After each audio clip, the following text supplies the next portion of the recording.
আসসালামু আলাইকুম রহমতুল্লাহি অবরাকাতু। প্রিয় দর্শক, গত ভিডিওতে আমরা ১ নং ও ২ নং ৩ নং মাখরাজ শিখেছিলাম। এই ভিডিওতে আমরা ৪ নং ও ৫ নং ৬ নং মাখরাজ শিখব।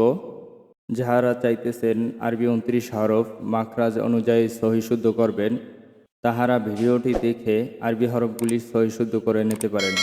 ৪ নম্বর মাখরাজ, জিহ্বার গোড়া তার বরাবর উপরে তালুর সঙ্গে লাগাইয়া ২ নোক্তাওয়ালা কফ।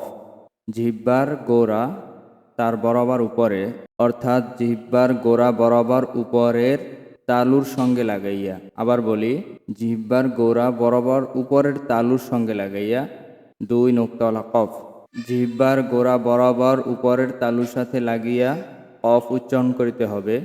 কফ قاف কফ قاف কফ قاف কফ কফ।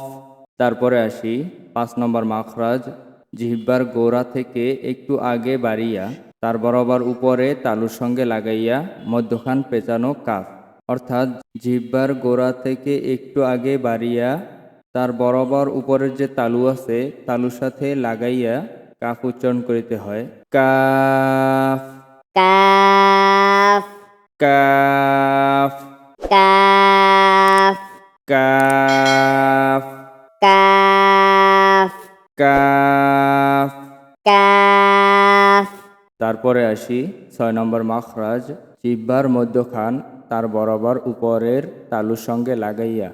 অর্থাৎ জিহ্বার মধ্যখান বরাবর উপরের তালুর সঙ্গে লাগাইয়া জিম শিন ইয়া উচ্চারণ করিতে হয়। তো জিহ্বার মধ্যখান বরাবর যে উপরের তালু, সেই তালুর সাথে মিশান জিহ্বার মধ্যখান।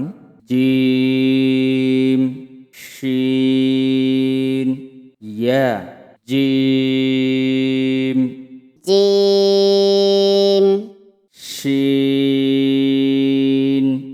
شين ইয়া يا জিম جيم শিন شين ইয়া يا জিম শিন ইয়া।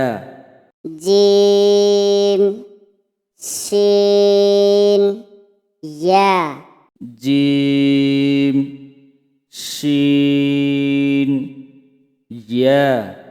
جيم شين يا। ভিডিওটি ভালো লাগলে লাইক দিন এবং পরবর্তী ভিডিওগুলি পেতে সাবস্ক্রাইব করে রাখুন।